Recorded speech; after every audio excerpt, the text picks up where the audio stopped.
Ya, masih bersama Ruang Publik KBR, persembahan dari Rutgers Indonesia, Power to Youth, Right Here, Right Now Too, dan Generation Gender. Bersama saya Deborah Tanya dengan tema obrolan kita pagi hari ini, kekerasan seksual di lingkungan pendidikan. Dan Ruang Publik KBR ini bisa Anda simak di 100 radio jaringan KBR yang tersebar dari Aceh sampai Papua. Untuk Anda yang berada di Kota Jakarta, bisa mendengarkan kami lewat 104,2 MS3 FM Jakarta dan juga via website kbr.id atau YouTube Berita KBR. Anda bisa ikutan live chat di sana. Dan kami juga mengundang Anda yang ingin bertanya via telepon bebas pulsa di nomor 0800 245 7893 atau di nomor WhatsApp 0812 1188181. Masih bersama dua narsum kita, ada Mbak Novita Sari sebagai staf advokasi dan pengorganisasian masyarakat Women's Crisis Center Jombang dan juga Mbak Siti Fatonah Dewi Safitri dari Koalisi Perempuan Indonesia, wilayah DKI Jakarta.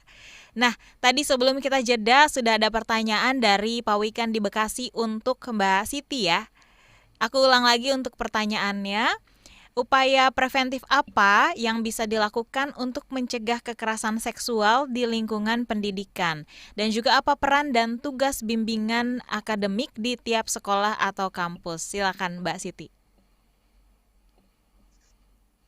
Yang pertama itu menurut saya adalah memasukkan kurikulum terkait kekerasan berbasis seksual maupun tentang hak-hak reproduksi. Karena bahwasanya kalau melihat kurikulum yang saat ini adalah terkait kekerasan seksual itu masih hal tabu ketika dibicarakan.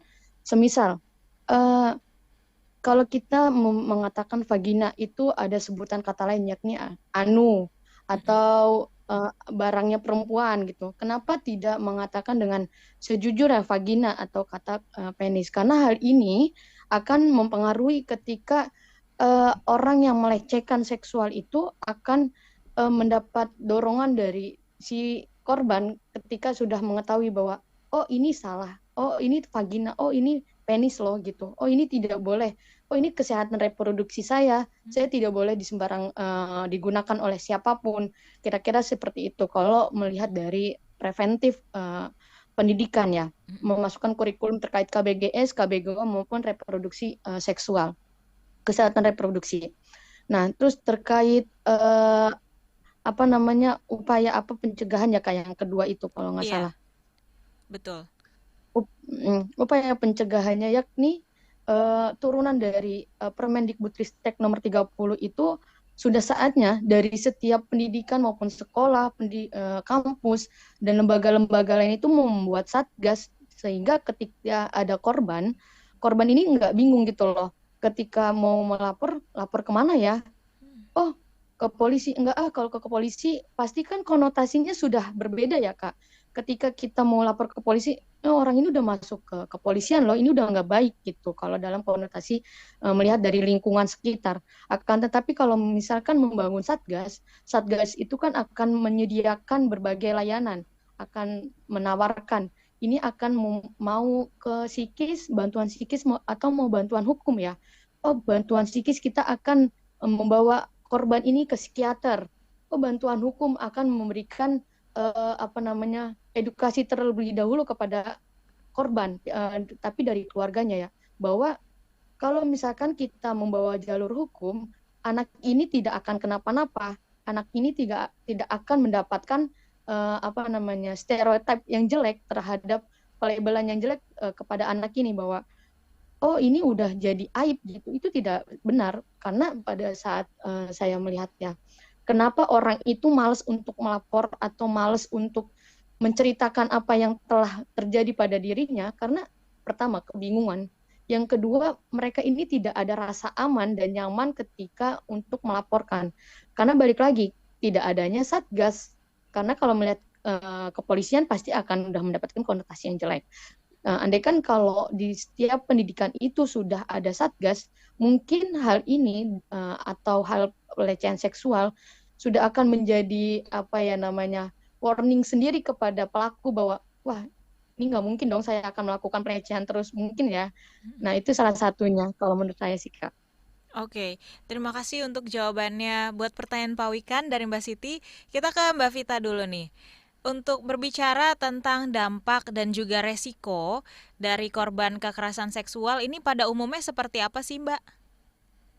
Iya, jadi kalau dampak yang jadi dampak kan bisa secara fisik, bisa secara seksual itu sendiri ataupun secara psikis gitu ya. Nah kalau em, secara psikis sendiri yang paling sering ditemuin adalah ya tadi korban yang merasa rendah diri gitu kan, penghargaan terhadap dirinya kurang, kemudian juga beberapa korban ini menjadi menutup diri dari sekitarnya atau ada yang dia justru pasif tapi ada juga yang sebaliknya dia menjadi agresif secara verbal dan akhirnya Hmm. membuat dia mendapatkan stigma lagi bahwa oh dia nakal begitu kan tapi tidak melihat latar belakangnya apa kemudian lagi dampak secara seksual nah ini yang tidak sedikit gitu yang mengalami kehamilan tidak diinginkan gitu kan nah ini nih ketika kehamilan tidak diinginkan gitu kan beberapa mensolusikan menikahkan korban dan juga Pelaku. pelaku bahkan tidak jarang pelakunya itu korbannya itu masih anak gitu kan Mm-mm. pelakunya yang anak pelaku yang di usia anak gitu kan di bawah 18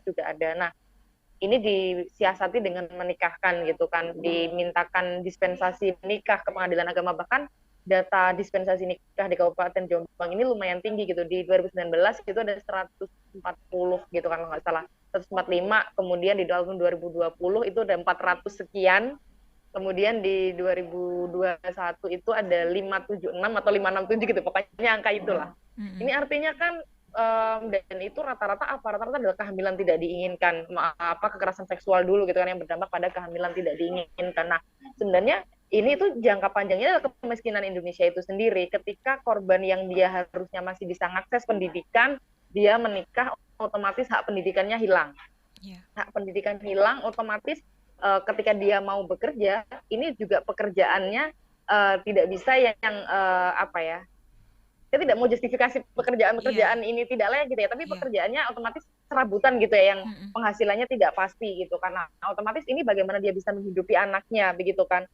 nanti muncul stunting gitu kan maka jangka panjangnya dan kemiskinan Indonesia itu sendiri sebenarnya gitu kan nah Mm-mm. maka yang harus kita lakukan ya salah satunya juga melalui supportnya ruang temu generasi sehat ini kita di program Right Here Right Now kalau di sisi Jombang itu adalah bagaimana kami itu mengorganisir baik itu anak remaja yang di non sekolah kemudian bagaimana perempuan-perempuan itu di desa itu memahami pentingnya anak itu mendapatkan pengetahuan tentang hak kesehatan seksual dan reproduksi termasuk berkolaborasi dengan beberapa sekolah di Kabupaten Jombang itu untuk membuat buku saku mekanisme layanan ketika terjadi kekerasan atau adanya siswa-siswi atau warga sekolah yang membutuhkan layanan HKSR. Jadi kami sedang nyusun buku itu gitu kan, termasuk menyusun kertas kebijakan gitu kan, mendorong pemerintah di daerah untuk mendukung apa ya dukungan ini bisa dalam bentuk regulasi ataupun program gitu ya agar sekolah-sekolah itu menjalankan apa modul yang sudah disediakan oleh Kemendikbud modul untuk apa ya mungkin kalau di sini buku panduan pendidikan Kespro di tingkatan SD dan juga SMP gitu ya begitu juga ada yang untuk teman-teman disabilitas mental gitu kan karena temuannya teman-teman pendidik yang dia mengajar di sekolah luar biasa gitu kan ya ini terlebih lagi dengan teman-teman disabilitas mental untuk bisa bedain penis gitu kan apalagi orang daerah kan sering nyebutnya burung gitu kan Iya. bedain penis dan burung ini harus butuh waktu 3 bulan dan makanya apalagi di sekolah sekolah luar biasa itu banyak sebenarnya banyak ditemukan anak laki-laki dan perempuan dia ngerasanya teman tapi dia pelukan yang ini bisa saja ke yang lain-lain gitu kan ya nah karena apa kebutuhan seksual itu kan setiap individu punya gitu kan nah tidak terkecuali sama teman-teman disabilitas nah mereka pun juga perlu dapat pengetahuan ini nah sebenarnya buku-buku panduan ini ada tapi salah satu guru kemarin bilang bahwa mereka aja baru dapat pelatihan itu beberapa bulan terakhir gitu nah ini artinya kan itu baru artinya kan belum ke seluruh wilayah juga aku yakin gitu karena ini jadi PR bersama gitu kan untuk kampanye isu ini tuh bersama-sama gitu Kak Deborah. Baik, Mbak Vita, sebelum kita jeda, ini pertanyaan untuk Mbak Vita tapi nanti dijawab setelah jeda aja ya. Umumnya ini korban kekerasan seksual kan tidak berani speak up ya. Ada faktor-faktor penyebab pasti di balik ini. Kira-kira menurut Mbak Vita seperti apa? Tapi ditahan dulu, kita masuk ke jeda dulu ya Mbak Vita dan juga Mbak Siti. Dan saudara, kami mengingatkan Anda yang ingin menelpon di nomor bebas pulsa kami, bisa di nomor 0800 245 7893 atau bertanya via WhatsApp di nomor 0812 118 8181 pun di YouTube kami Berita KBR Anda bisa ikut berkomentar dan memberikan pertanyaan di live chat sana.